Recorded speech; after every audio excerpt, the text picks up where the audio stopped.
Hello, my friend. It's Pat Sloan here for a Scrap Attack video today. We are going to concentrate on just one thing, and that is getting your Scrap Quilter IQ. What type of scrap quilter are you anyways? And once you know that, you will understand how to handle your scraps, what to do with your scraps, and use your scraps. I'm also doing an article, so if you look below in the description box and probably the first comment, I'll try to see if I can get it there too. There'll be a link to my article, so you can go see the list as I talk through it here. You can go and see it. Also, while you're there, please subscribe, and if you like my videos, click that thumbs up for me, please. Thank you very much. So, Scrap Attack. What kind of scrap quilter are you anyways? Once you know what kind of scrap quilter you are, or maybe you want to be, then you will understand and know how to handle the scraps that you produce or are given in many cases. Some of us are, I would call it, blessed with other people's scraps or other people's fabric, and so then you feel you want to do something with that too, but that's another story. So let's concentrate here. So first of all, you need to ask yourself the one big question is, do you actually make scrap quilts? Yes, no, maybe, sometimes, never made one. So you don't have to cheat on these questions either. Just be honest with yourself. Nobody else will see the answers, I promise. So just answer honestly, because even if you feel like you want to make a lot of scrap quilts, but you look around and you realize you've made only one, that's an important clue as to tell you what you should be doing with your scraps and how you should be handling it. So first of all, what type of scrap quilter are you? Second is, how many scrap quilts are you actually making?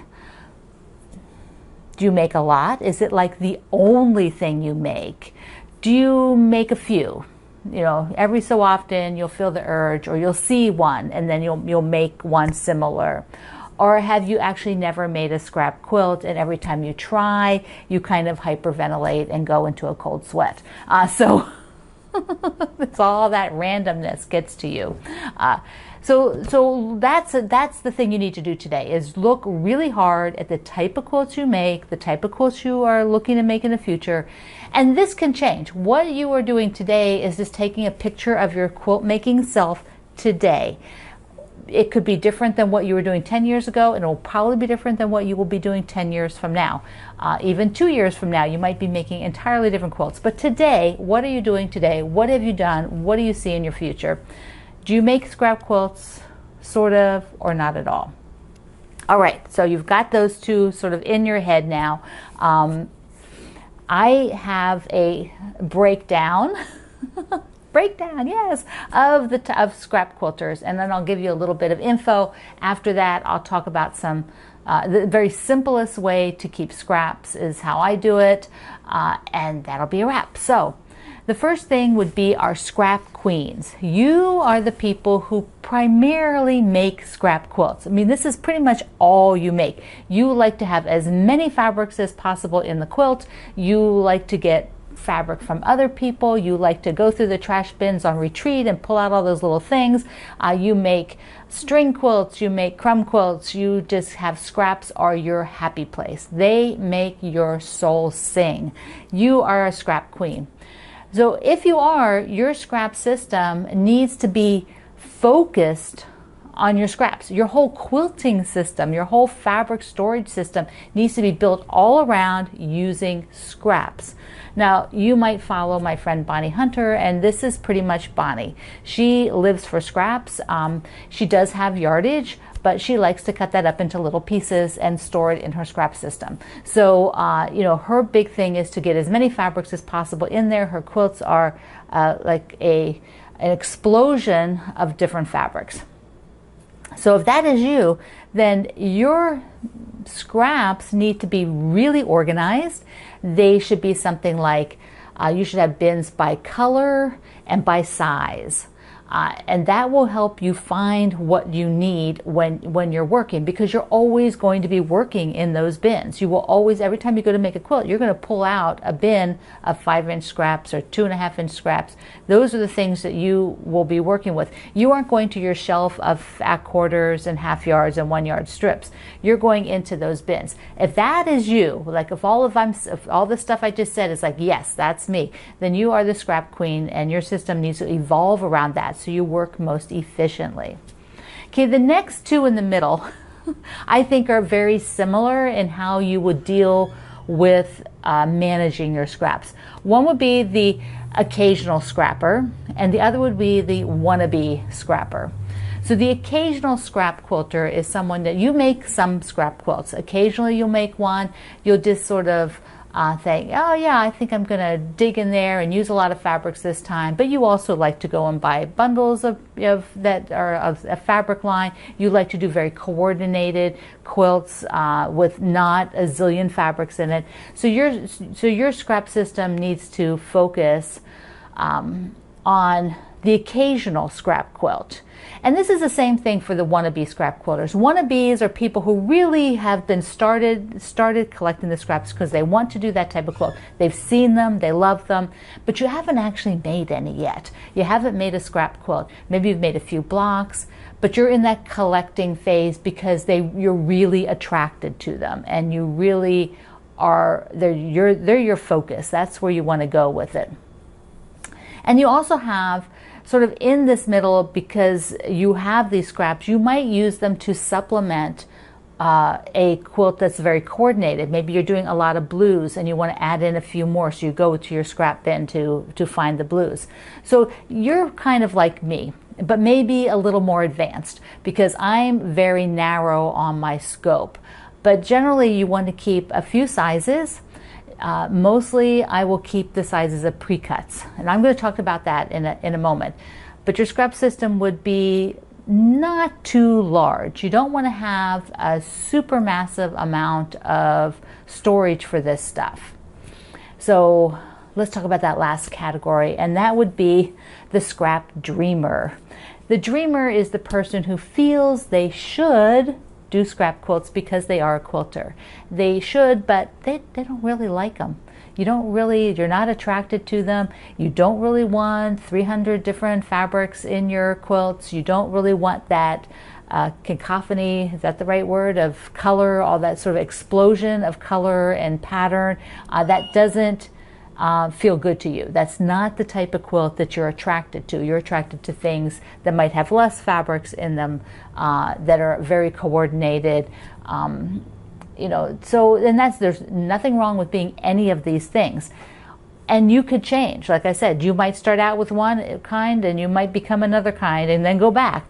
But knowing what you are, so like the person who is really a scrap dreamer, someone who thinks they should, so they save the scraps but they never use them, they're just taking up precious storage. So I have a solution for you, because I did this for years myself. I don't have a very big home. I don't have a lot of space. I make scrap quilts occasionally, and so I do not want to keep every little scrap. I won't use them. So what I did for a long period of time is that my mother-in-law and her sewing group were using them. They were making charity quilts, and one of the gals really loved working with all the little pieces and all the little scraps. So I kept a bag, and I would just put all the scraps in the bag. When the bag was full, I gave it to my mother-in-law. You can do the same thing. When the bag is full, find a person, find a charity group, find a guild that will take your bag of scraps. And then when the bag is full, you give it to them. And then that way you have it out of your home, but you're not putting it in the trash.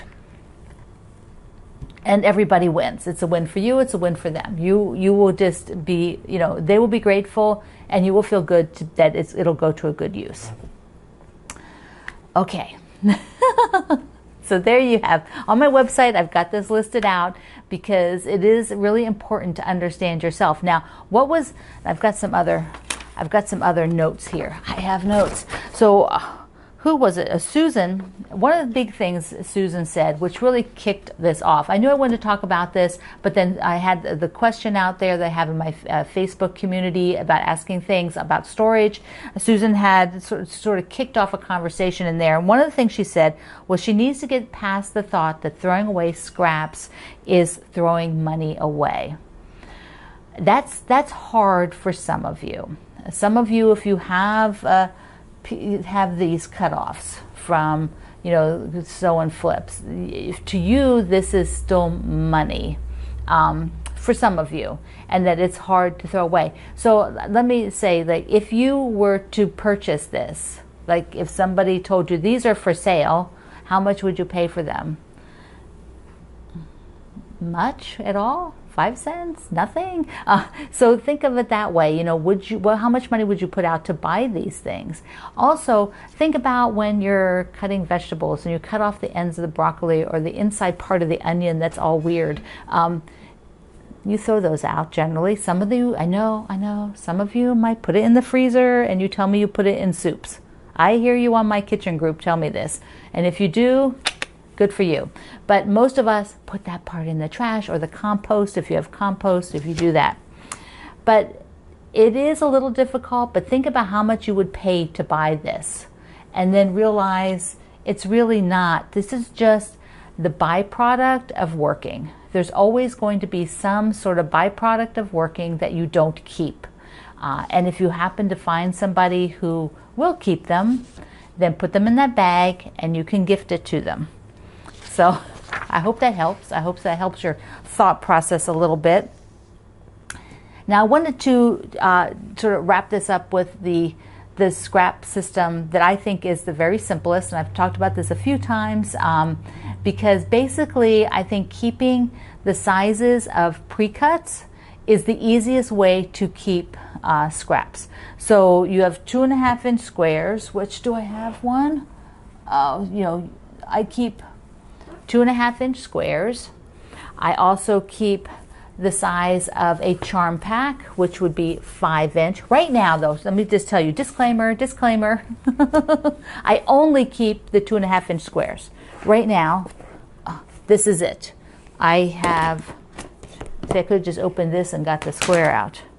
This is what I have, bins of this, 2.5 inches, and I do my checkerboard quilts and my traffic jams. And right now, that is enough for me. I feel satisfied that I'm using them. I feel satisfied playing with them and making things. But the next level up from that is to keep pre-cup sizes. So charm packs are 5-inch squares. Then you have also, you have jelly rolls, which are 2.5-inch strips. So particularly even if you have leftover jelly rolls, they would go into your scrap system. You don't need to cut them up, just leave them long to use. If you get really into it, you could do the 1.5-inch strips, which are honey buns. Then the next size I keep up is the 10-inch. So these are layer cakes, and then sometimes they come rolled like this. Like I think this is called a junior layer cake because it's not as many squares, but the 10-inch squares. And the reason I keep pre-cuts is because there are zillions of patterns to make quilts from pre-cuts. You don't even have to think up a design. You can just go find one. I'm going to show you a few of my favorite books for that. The pre-cut, the Perfect 5 has projects for 5-inch squares. And the book is by the Sew Emma by Fat Quarter Shop, and there you can see like this really cute little house, and then they show you just in solid colors, so it's really nice. It doesn't distract you with the pattern of the fabric. They also then did one for the 10-inch squares, and so there's a whole bunch of super cute projects, and we did one of them recently. Yesterday I showed you the layer cake quilt made with the lollies pattern yesterday. That's really cute, and that's with a layer cake. So you can have your own layer cake by saving 10-inch squares. If you don't use all the 10-inch squares from a layer cake, keep them in your 10-inch layer cake, storage system, which would have to be bins, and more bins. Let me show you 2 more books and then talk about bins a minute. So these are from Martingale, my publisher. This one is pre-cuts, and so it has chapters, like I'll just show you this chapter page. So there's like the starting chapter page for jelly rolls, They have all kinds of really cool quilts. Like I love that one, and that is made with pre-cuts, so you could save your own pre-cut system. And then they have one just for 5-inch squares called the Big Book of Nickel for 5. And here they have all different sizes, so they have a page with multiple sizes for the quilt. So this is a super excellent book. Now what was really nice is that in this question out on my community page, Kate showed a picture of her scrap system. So I'm going to pop that up here, and it's also over on my website. So she shared how she keeps all of her scraps, and she had some notes, and so I'll put those over on my website so you can go over and see it. But that is the kind of bin system. You're going to need shelvings or bins or something to keep all of this stuff. And then there's also, you know, at some point the pieces are bigger and you don't need to pre-cut them, you know, if you can just store them with your regular fabric. But it's when they get sort of jaggy, or you're trying to trim them down so they don't have all these weird sizes laying around, or they're pretty small, like half of a layer cake, you know, or just a third of a layer cake that's left. You want to cut that, you can cut that up into something usable. So I hope this helped. If you liked this, let me know in the comments. If you have other ideas, tell me at least what you are. Are you the scrap queen? Are you the occasional scrapper, the scrap wannabe, or the scrap dreamer? Thank you so much for being here. This is a lot of fun to chat. I'll see you online. I love you. Mwah.